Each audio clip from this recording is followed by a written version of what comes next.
penduga rasio dan penduga regresi, ya.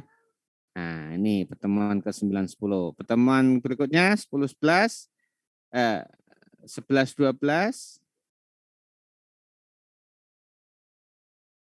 Oh iya, berarti ini 8 9 ya. Kalau ini 8 ini tidak dianggap pertemuan, jadi 8 9. Ini 8 UTS, padahal kita nggak nganggap istilahnya itu pertemuan 8 ya sekarang ini ya. Kemudian nanti 8 9 9 10 11 itu adalah cluster sampling. Ini bisa nanti satu pertemuan aja ya dibikin ya. Nah, kemudian nanti pertemuan ke 11 12 ya. Ini adalah tentang apa ini? Multi state sampling. Multi state sampling. Nah, pertemuan ke-13 kita akan sampaikan mengenai apa tadi? Double sampling ya, double sampling.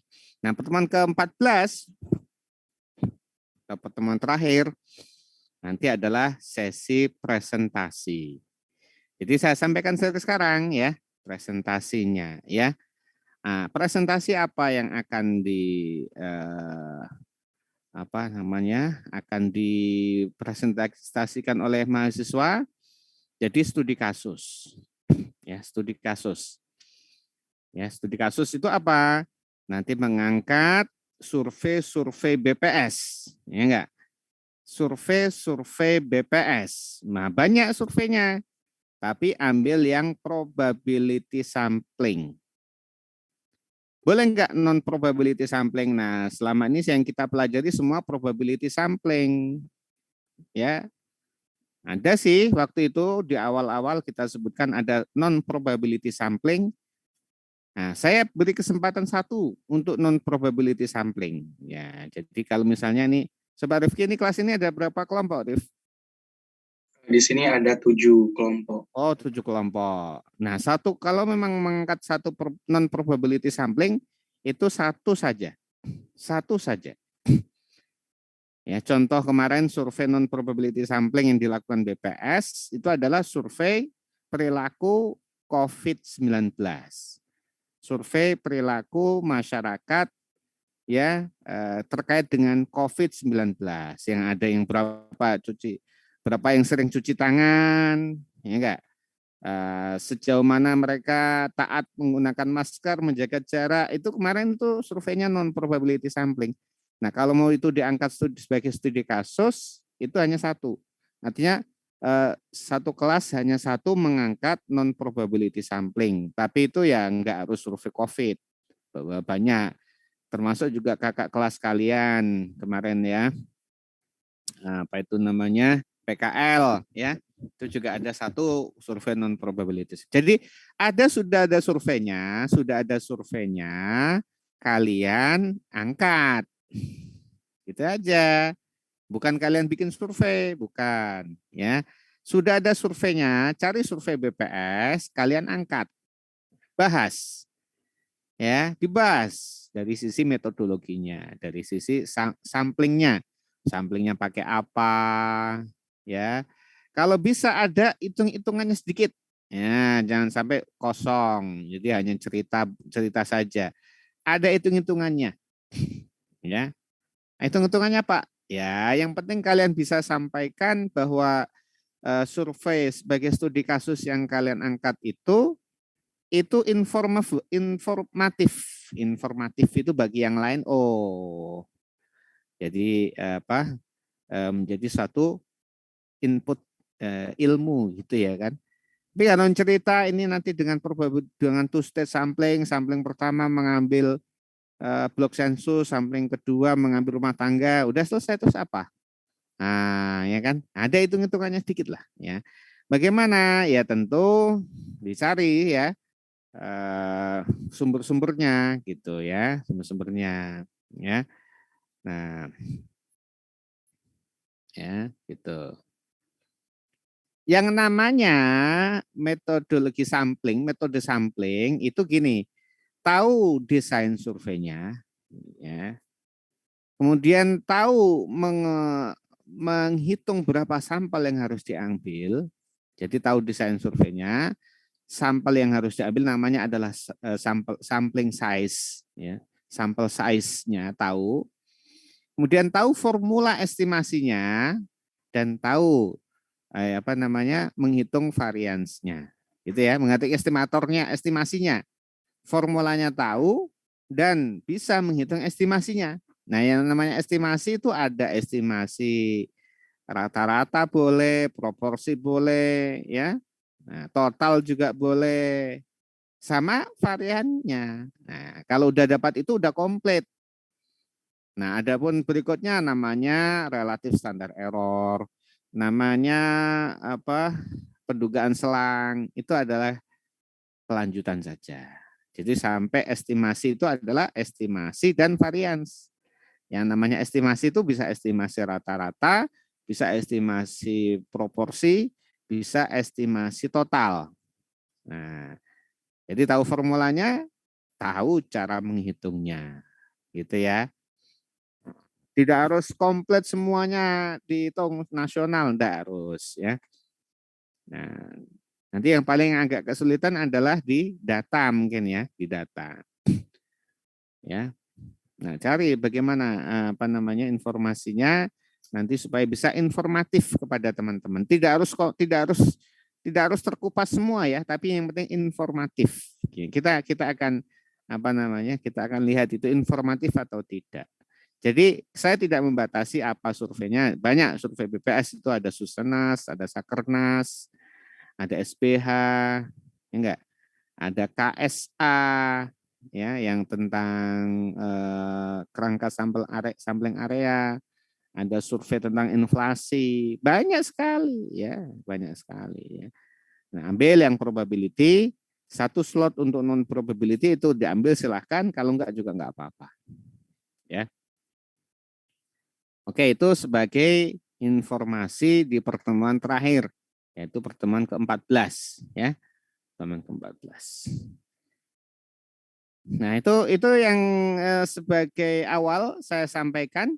Mungkin ada yang ingin ditanyakan. Wah, tiba-tiba langsung dikasih ini ya. Ya, persiapan ini pertemuan terakhir. Nah, pertemuan terakhir itu nanti di pertemuan ke-14 yang disampaikan informasinya dari awal ya.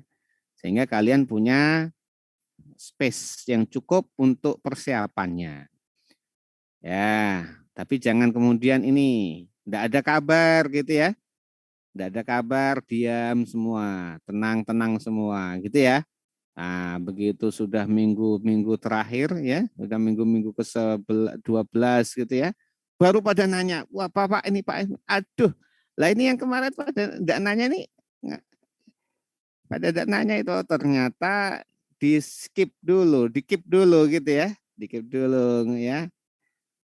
Nah itulah ya, suka santai-santai dulu, baru kemudian nanti tergopoh-gopoh berikutnya. Santai-santai dulu, tergopoh-gopoh berikutnya. Tergopoh-gopoh, tinggal seminggu 2 minggu udah langsung kayak habis-habisan. Ya, gitu. Jadi lama nggak ada kabar, saya kira aman-aman saja ya. Ternyata ya itu enggak di kelas ini, enggak di kelas ini ya. Ada yang kelas yang seperti itu ya. Ternyata di akhir-akhir tugas itu tergopoh-gopoh. Ya kan kasihan nih mahasiswanya kan jadinya numpuk di akhir ya. Nah, oke, gitu ya. Ya itu. Jadi kalau kalian sudah bisa mengangkat satu studi kasus survei BPS, itu kalian sudah cukup bekalnya untuk memahami sampling. Itu maksudnya. Jadi ilmunya itu tidak hanya ilmu ilmuwan, ilmu ilmuwan, bukan. Ilmu tidak hanya ilmu, tapi tahu prakteknya gitu ya. Nah, nanti kan satu kelompok mengangkat satu studi kasus. Kalau ada 7 kelompok, berarti ada 7 studi kasus. Enggak. Nah, kalau ada 7 studi kasus, kalian tuh tahu ada 7 studi kasus. Nah, itu yang maksudnya gitu ya. Nah, gitu. Oke, ada yang mau ditanyakan di sini? Di sini.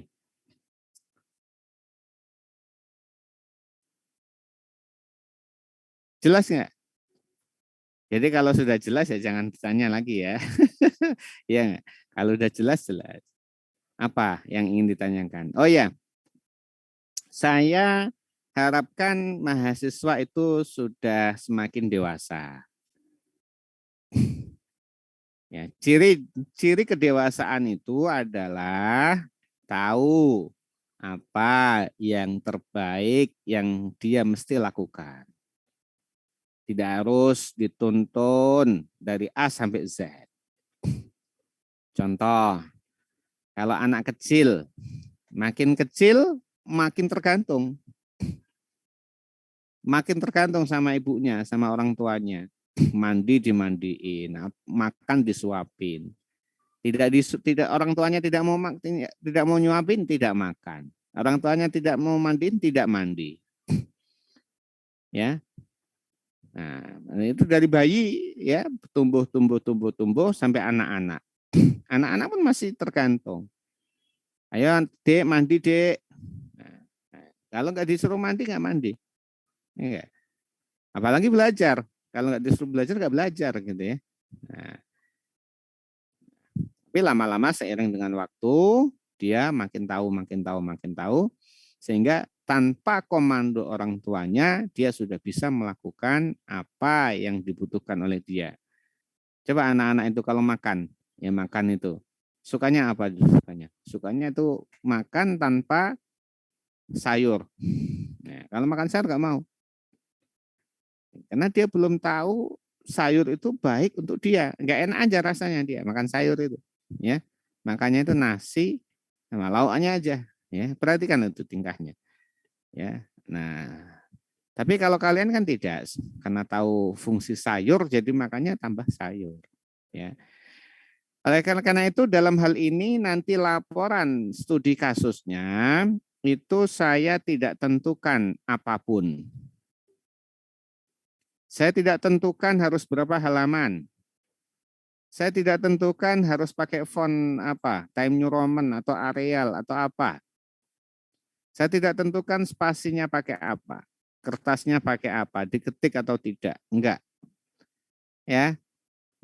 Nah, tapi saya kasih clue, ya, kasih clue bahwa laporannya ada, silahkan diikuti template apapun. Yang penting itu adalah laporan ilmiah. Ada di sana misalnya jurnal STIS, misalnya jurnal STIS. Itu jurnal apa namanya itu? Jurnal Statistika dan Aplikasi Komputasi Statistik. Ya, itu ada. Nah, kalau mau ikut template-nya silahkan.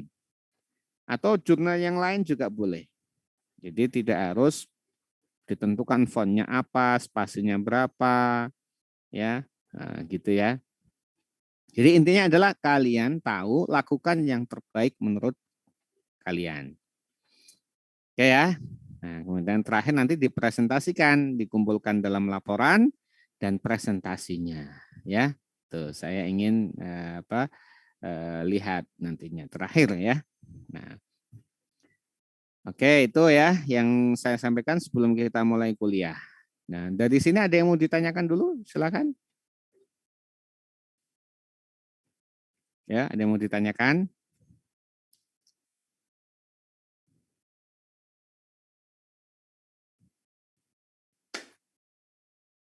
Di sini ada 3 yang belum, 2 orang yang belum hadir ya. 2 apa 1 ini? 1 ya. 1 yang belum hadir. Oke ya, gimana Rifki? Jelas? Iya Pak, jelas. Ya, baik. Fidelia jelas? Jelas, Pak. Raihan? Jelas, Pak. Erni Kurnias, Erni? Jelas, Pak. Amanda Kristina? Jelas, Pak. Nur Aini Adila? Jelas, Pak. Ya, jelas apa maksudnya? Jelas suara saya apa jelas apanya ini? Ya, jelas tadi ya, udah ya. Sasela Zeliha? Jelas, Pak. Ya, terus Ad siapa ini Ad itu? Kepanjangan itunya ada 2 KS sehingga namanya di belakang nih kayak ini. Adelina, jelas? Jelas, Pak. Coba diangkat tuh kameranya. Ya. Pandia? Jelas, Pak. Ya. Kamu lagi podcast sama Deddy Corbuzier apa? Enggak, Pak. Ya, ya. Kayak backgroundnya kayak background podcastnya Deddy Corbuzier. Hani Nurrahma, mana? Jelas, Pak. Ya, sepertinya lagi di pojok ruangan ini. Ya. Dianti? Jelas, Pak. Rofa?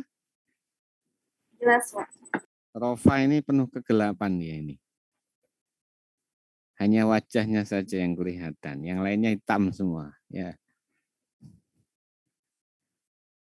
Kok bisa begitu ya?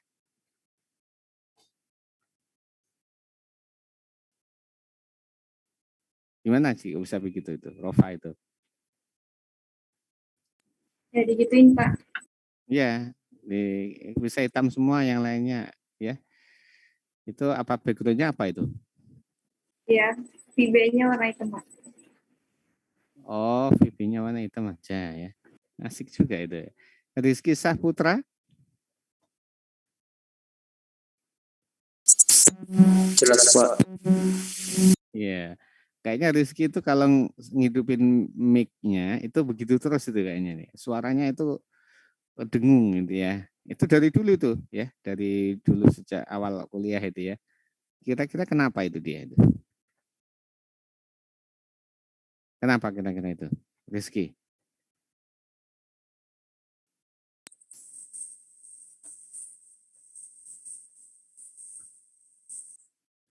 Loh, nggak ada suaranya malah ya. Arfian Kurniawan? Jelas, Pak. Iya, iya, iya.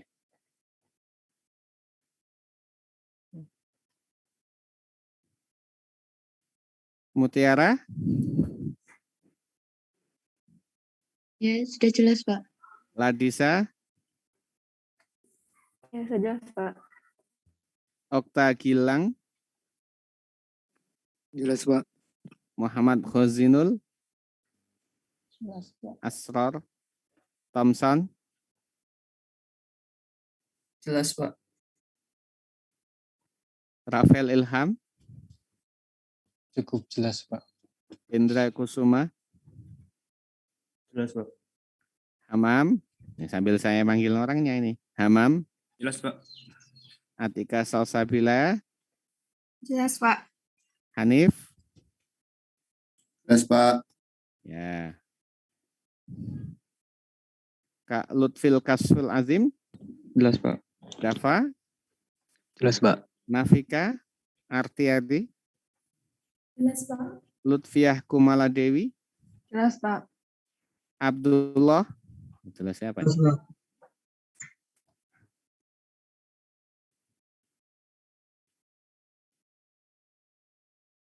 Abdullah siapa tuh? Abdullah Sungkar. Abdullah Ridwan ya.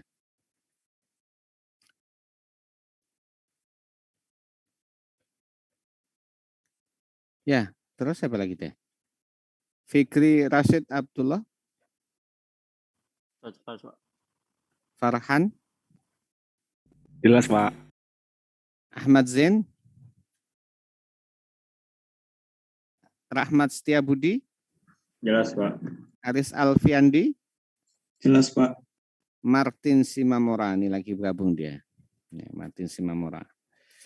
Nah, oke ya, kalau gitu saya anggap cukup ya. Nah, kemudian kita materi hari ini adalah tentang rasio estimator gitu ya.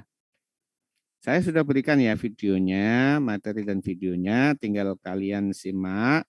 Tapi tentu saya akan berikan kata-kata atau penjelasan yang ringkas ya terkait dengan rasio estimator ya.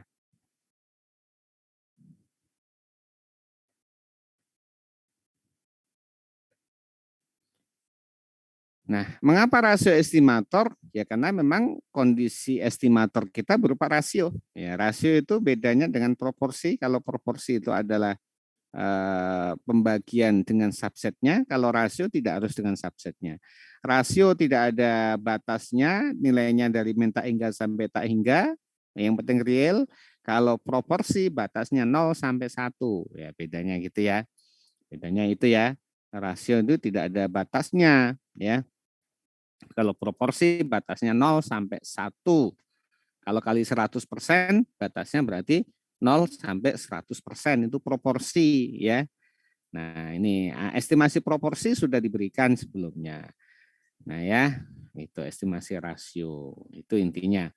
Jadi memanfaatkan variabel pembantu atau variabel bantu, ya. Auxiliary variable bisa juga disebut auxiliary variable atau variabel bantu. Tujuannya untuk meningkatkan efisiensi pendugaan. Ya, kita menambahkan variabel bantu dalam rangka meningkatkan efisiensi pendugaan. Nah, bedanya dengan PPS, kalau PPS ya itu dia digunakan sebagai dasar ya atau menambah peluang ya terpilihnya unit populasi ke dalam sampel. Jadi sesuai ukurannya, size-nya itu sudah itu PPS. Nah, kalau ini rasio itu tidak ada kaitan dengan peluang probability-nya untuk terpilih sebagai sampel. Tetapi dalam proses estimasinya masuk dia ya. Nah, gitu. Nah, kemudian mengapa kita perlu rasio estimator? Karena memang estimasinya berupa rasio. Contohnya rasio produksi padi terhadap luas. Jadi produksi dibagi luas. Ya enggak? Nah, kalau produksi dibagi luas itu nilainya bisa 0 sampai tak hingga. Kalau dalam hal ini tentu tidak ada negatif ya, tidak ada negatif. Tidak ada negatif di sini. Ya kalau biasanya hasil survei itu tidak negatif ya. Contoh data yang negatif ya ada juga ya data yang negatif. Ya, misalnya apa data yang negatif itu? Ya bisa saja kalau kita hitung selisihnya misalnya ya, selisih pertumbuhan produksi padi terhadap luasannya. Nah kan itu bisa negatif. Produksi tahun ini dikurangi produksi tahun lalu dibagi dengan luasannya. Itu juga bisa. Itu untuk melihat rasio pertumbuhan produksi padi misalnya gitu. Ini rasio penduduk laki-laki terhadap perempuan. Ini juga nilainya minta hingga sampai tak hingga. Ya enggak? Ya minta hingga 0 sampai tak hingga. Ya, 0 sampai tak hingga. Nah, tetapi kalau kita hitung selisih penduduk laki-laki terhadap perempuan dibagi dengan apa? Penduduk perempuan misalnya, itu bisa negatif, bisa saja negatif. Jadi tergantung tujuannya. Ya. Estimasi pendapatan per kapita itu juga rasio. Nah, pendapatan per kapita itu apa? Pendapatan dibagi dengan penduduk. Nah, namanya per kapita itu total penduduk, gitu ya. Nah, jadi pendapatan dibagi dengan total penduduk. Total pendapatan dibagi total penduduk itu namanya pendapatan per kapita. Kemudian ada rasio hutang terhadap aset. Ya, ini nilainya tidak harus 0 sampai 1. Ini rasio. Nah, memang karena estimasi kita estimasi rasio. Ya enggak? Bentuknya estimasi rasio. Dan banyak kan estimasi BPS itu estimasi rasio. Ya, kemudian ini berikutnya adalah penjelasan-penjelasan tambahan. Ya, penjelasan-penjelasan tambahan yang sampai kemudian rasio estimator digunakan. Ya, misalnya di sini adalah tidak semua N itu diketahui atau unit populasi total itu diketahui. Sehingga kalau yang kita ketahui adalah total auxiliary variable-nya, itu sebenarnya sudah bisa mewakili atau mengganti posisi N besar. Ya enggak? Bisa mengganti posisi N besarnya. Nih. Ya, ini. Ya, ini bisa mengganti posisi N besar di sini ya. Ya, ketika misalnya ini tidak diketahui gitu ya dan seterusnya. Ini kalian bisa baca ya. Nah, berikutnya adalah ya karena saya sudah jelaskan lebih detail di video, harapannya sudah dilihat dan disimak. Di sini hanya saya mengini saja, membungkus saja, ya, membungkus saja gitu ya, dibungkus dengan waktu yang tidak terlalu lama, jangan lama-lama juga gitu ya. Tapi harus ada sesi wajib, ya saya harus menyampaikan sesi wajib, yaitu adalah kuliah terhadap mahasiswa itu wajib bagi saya, ya wajib bagi saya meskipun sudah ada video sebenarnya udah cukup aja nonton itu udah. Terus kasih tugas itu misalnya itu ya, misalnya begitu bisa saja. Tapi saya tidak mau, saya tetap akan sampaikan ya meskipun sebentar. Ya kalau bisa minimal setengah jam lah. Pak kelamaan, enggak ya, setengah jam itu minimal. Maksimalnya ya sejam lah kalau bisa ya, maksimalnya sejam. Oke, berikutnya apa ini? Nah ya.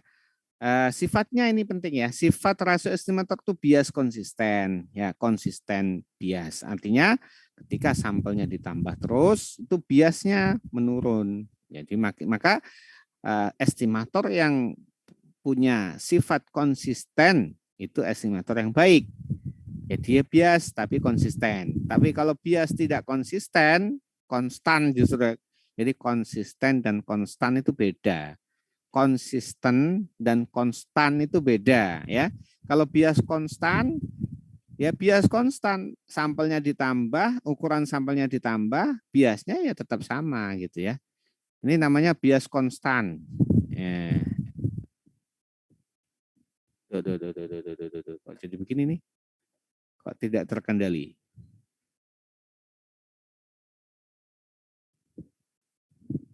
Nah, ini adalah bias konsisten namanya. Set.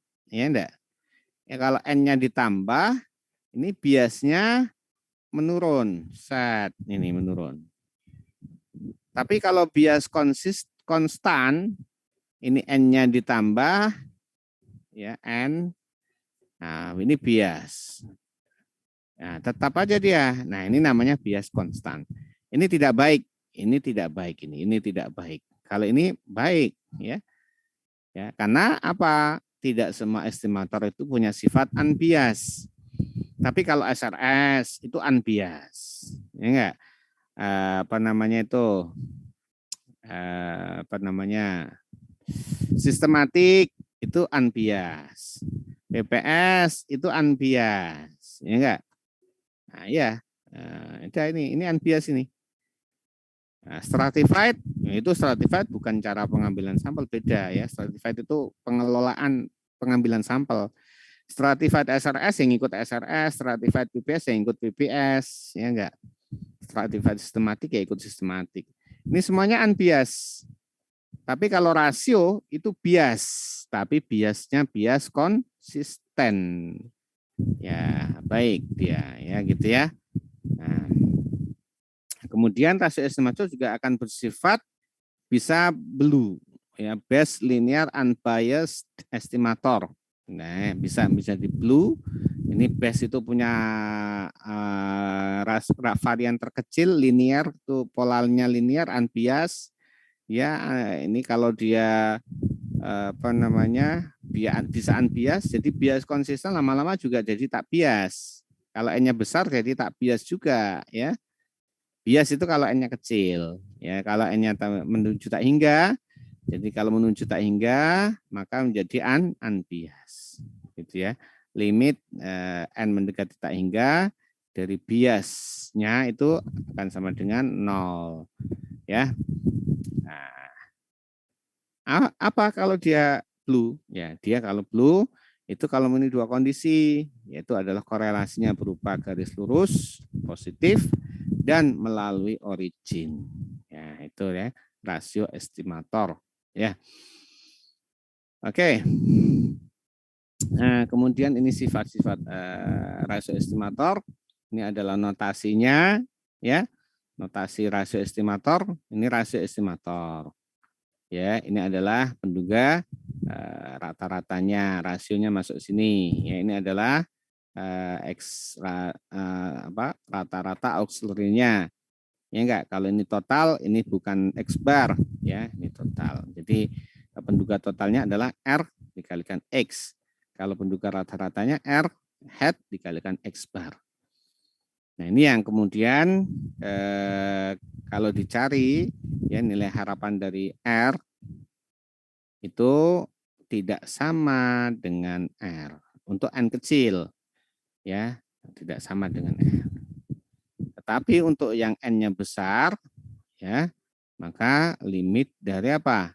N mendekati tak hingga nilai harapan dari R dikurangi R itu sama dengan 0. Ini yang disebut sebagai penduga yang bias tapi konsisten. Ini adalah formula varians ya, formula variansnya. Ini bisa bisa dioperasionalkan ya. Jadi ini adalah variansnya. Nah, ini juga bisa dibuat seperti ini ya. Nah, bedanya jadi ini ini ada namanya covariance ya. Ini adalah ada namanya covariance di sini. Sehingga kalau ini adalah covariance itu adalah rho dikalikan dengan XX dikalikan dengan SY gini. Nanti akan muncul yang namanya korelasi ya. Jadi bisa ini dibuat R hat dikalikan rho ya.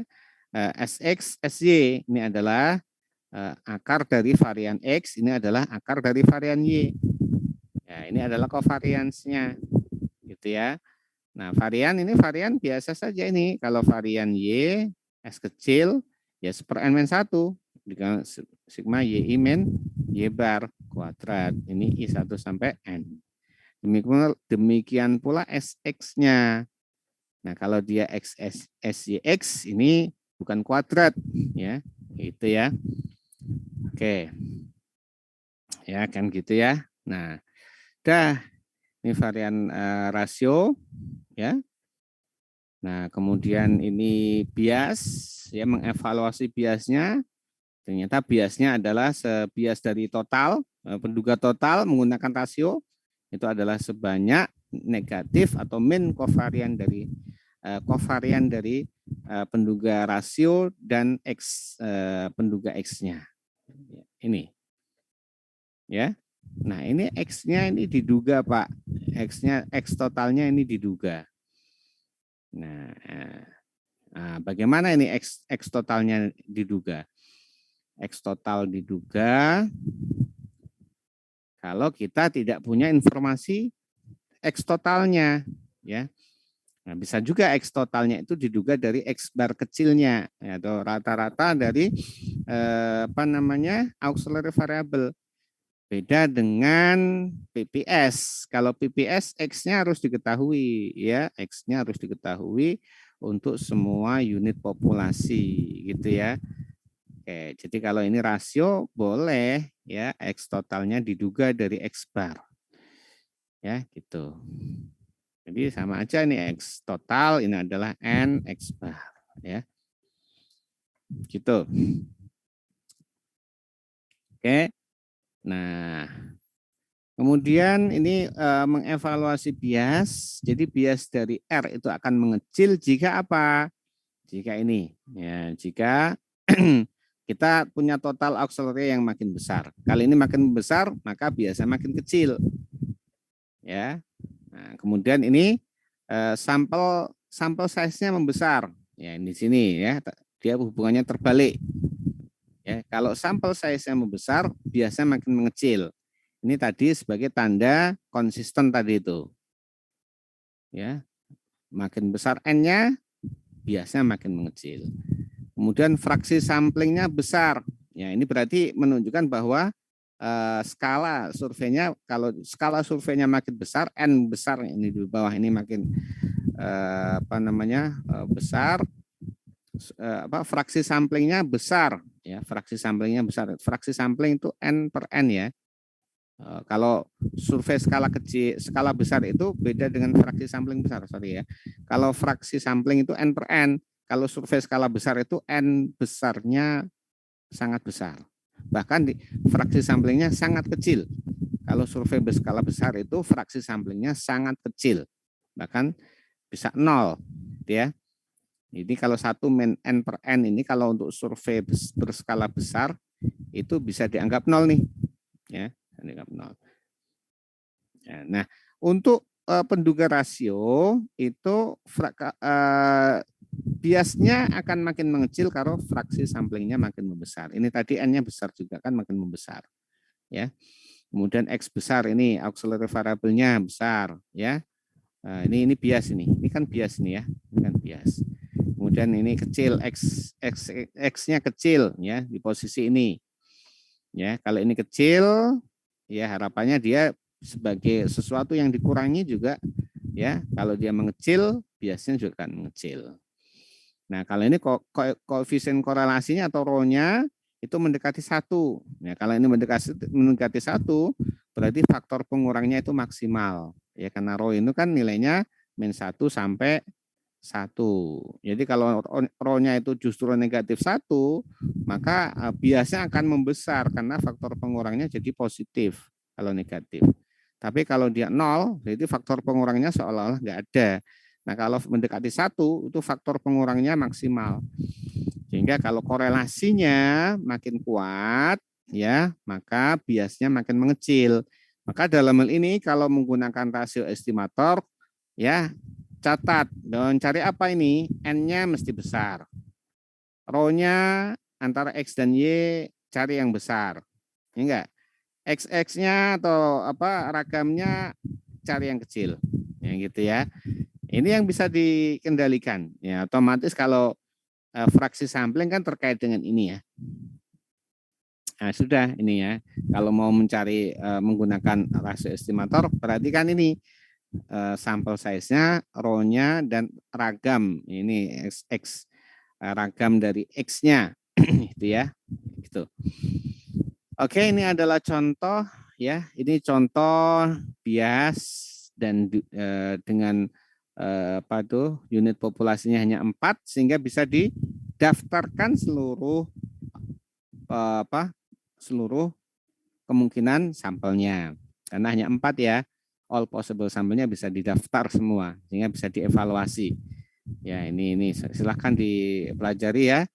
Nah, di sini sudah ada cara menghitung biasnya, gitu ya. Oke. Kemudian di sini perbandingan rasio estimator dan SRS, ya enggak? Ya, kita ingin menghitung relatif efisiensinya.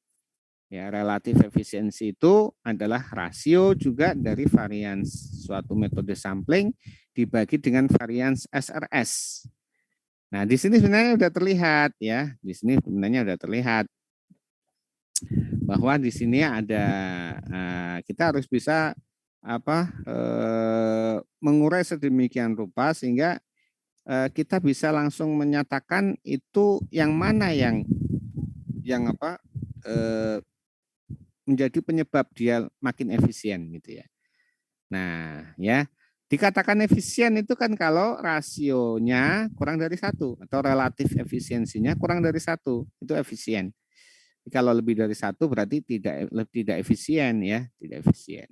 Nah, dia kalau efisien ya, kalau kurang dari 1 kan rasionya, nah itu ketemu di sini bahwa kalau korelasinya tinggi, ya korelasinya itu besar tinggi dan nilai tingginya itu lebih dari ini, ya lebih dari koefisien variasi X dibagi 2 kali koefisien variasi Y.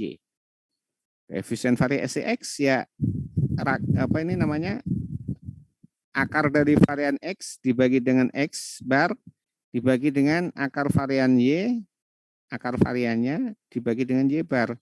Ya. Ini kali 2 kali itu ya.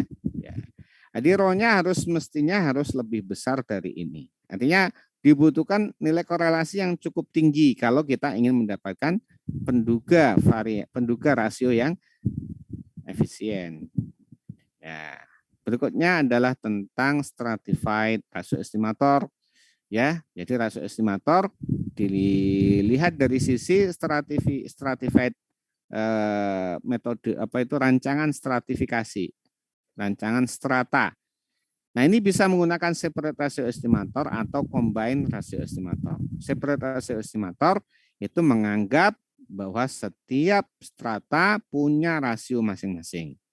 Jadi rasio dihitung di setiap strata ini ya, di setiap strata ini. Ini rasio di setiap strata, ya, rasio.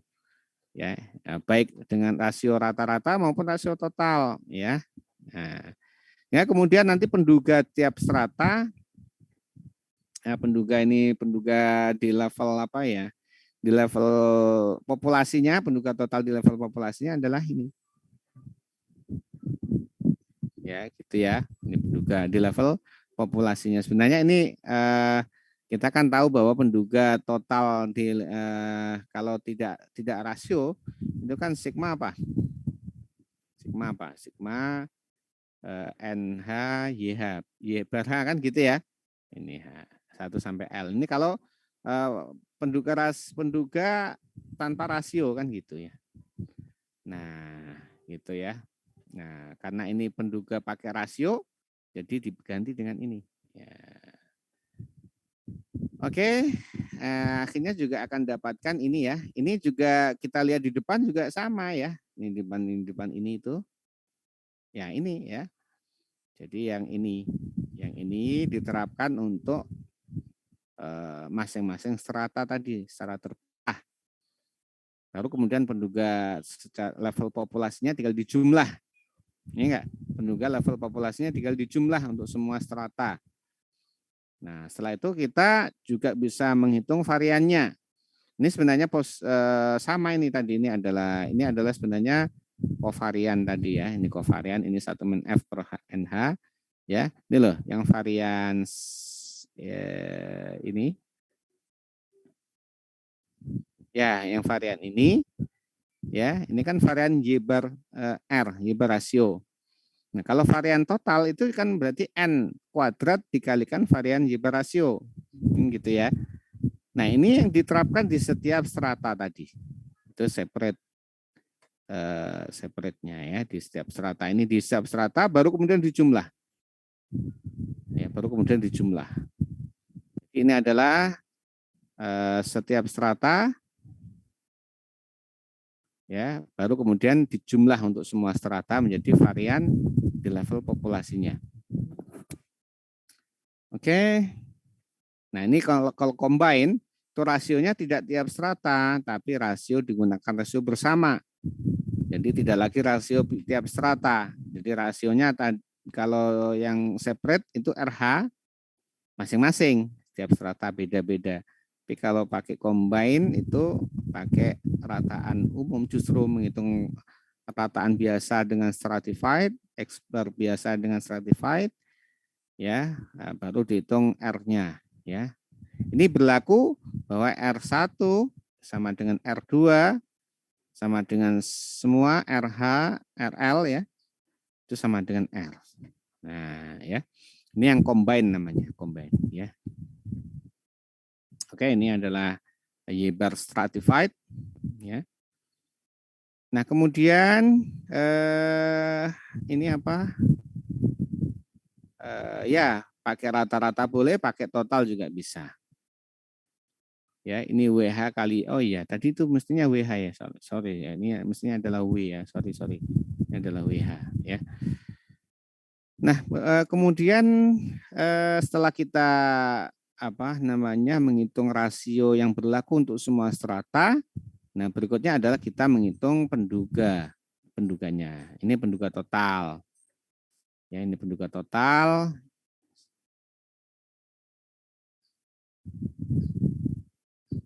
Loh, ini penduga total ya. Ini harus ini lagi nih, di refresh lagi nih ya. Yang saya maksud itu penduga stratified ini ya, WH Y bar H ya. H 1 sampai L ya. Ini yang oke nih. Ya supaya ini ini bukan ya. Nah, kemudian Y cap-nya itu adalah apa? Y cap-nya adalah N Y bar stratified gitu ya. Gitu. Ini ya. Atau kemudian kalau ini dimasukkan ke sini, itu ketemunya apa? Sama dengan sigma NH Y bar H ya. Oke, ini ya. Ini yang oke nih. Oke. Ini sudah oke nih. Oke. Nah, kemudian variannya ya variannya. Bedanya tadi kalau ini muncul RH, kalau separate, nah sekarang tidak ada RH-nya tapi R. Yang lainnya sama, yang lainnya sama. Bedanya posisinya hanya di sini saja, ya. Hanya di sini saja dibandingkan dengan yang sebelumnya ini kan. Nah, ini ada ininya. Ya. Oke, ini teori ya, tinggal kalian kemudian praktek. Ya, tinggal kemudian kalian praktek ya. Nah, prakteknya sebagai responsi. Ya, sebagai responsi. Oke. Nanti ya. Oke, dari sini ada yang mau ditanyakan? Ya. Di-start aja. Ada yang ditanyakan?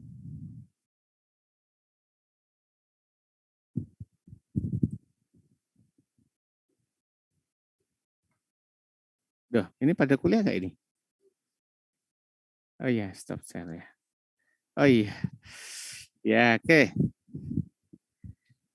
Ya, nanti untuk lebih lengkapnya versi video. Jadi saya tadi itu merangkum saja, ya, merangkum saja. Ya. Jadi supaya tidak, dan tentu ada beda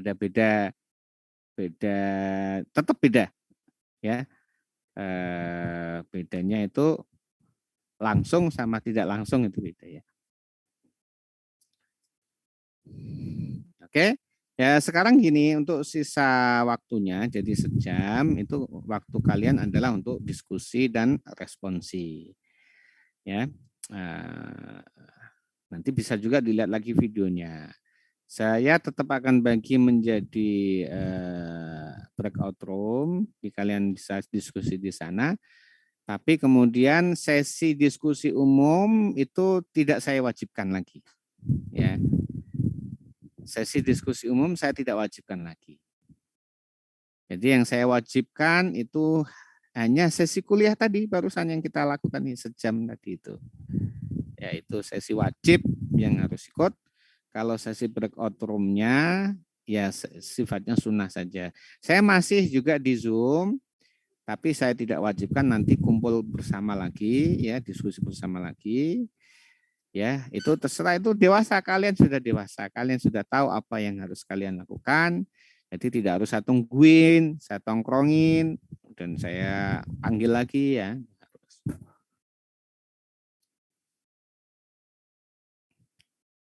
Oke. Nah, sebagai responsi apa? Sebagai responsi, oh ya, saya belum kasih kalian buku ya. Filenya ya, belum saya kasih ya. Udah belum ya? Bukunya Richard Schifer, udah belum ya? Belum, Pak. Oh, belum ya. Ntar dulu ya.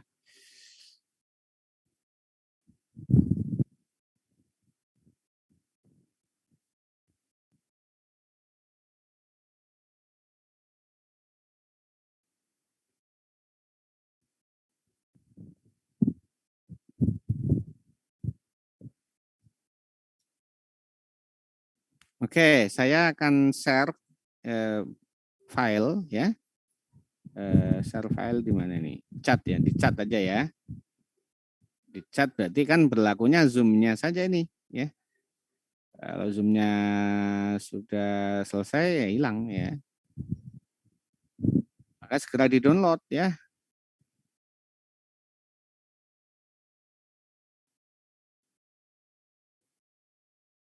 Mana? Ini filenya ini. Di sini ya.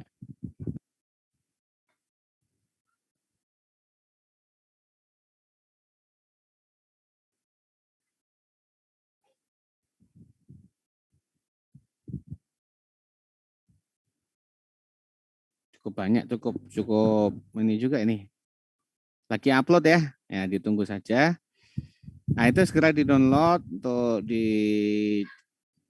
ambil satu exercise di bab tentang rasio estimator, diskusikan di dalam kelompok ya, yang sifatnya adalah hitungan. Ya, itu sebagai prakteknya ya gitu ya. Apakah kelompok satu kelompok lain boleh sama? Ya boleh sama, boleh tidak ya. Yang penting kalian tahu lah ya, yang terbaik untuk kalian itu apa gitu ya. Tapi di dalam kelompok sama, di dalam kelompok sama. ya. Antar kelompok usahakan ya beda gitu ya. Antar kelompok usahakan beda. Jadi gitu ya, dewasa, mandiri ya enggak. Tidak tergantung sama yang lain gitu ya. Dan kompetitif kalau bisa ya tetap kompetitif juga gitu ya. Kompetitif juga. Sudah cuma ya intinya chatnya sepertinya udah dicentang, itu udah centang biru ya, hijau. Nah itu ambil satu latihan ya di exercise 6 kalau nggak salah ya. Exercise berapa itu ya? Nah, exercise 6 ya. Nah, itu ada data-data banyak di situ. Maka di sini sebenarnya satu bab antara rasio dan regression estimator. Nah, cari yang rasio estimator ya di exercise 6 itu. Jadi ya boleh sama, boleh tidak antar kelompok. Ya, silahkan saja diskusi yang baik ya, tidak usah saling berantem ya, yang baik-baik saja. Yang penting senang ya. Oke, silahkan untuk ada yang mau ditanyakan dulu? Ini saya Pak Rifki ya sebagai co-host. Nah, setelahnya saya nggak wajibkan sesinya, jadi saya bisa tutup, tapi saya tetap standby. Siapa tahu ada yang mau konsultasi langsung, masih Zoom. Saya masih buka Zoom, tapi saya tidak wajibkan. Ya, baik. Kalau nggak ada pertanyaan, silakan ke breakout room, selesaikan sebagaimana mestinya, ya sampai responsif, ya, selesaikan sebagaimana mestinya. Saya cukupkan. Nggak ada pertanyaan nggak? Nggak ada kayaknya nih ya. Oke, assalamualaikum warahmatullahi wabarakatuh. Terima kasih, Pak.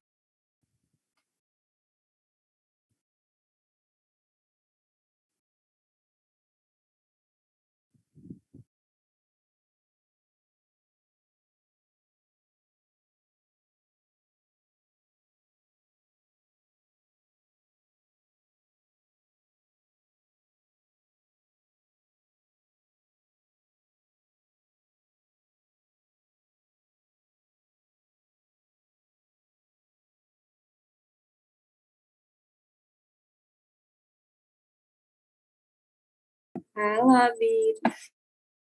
Surah apa sih responsi?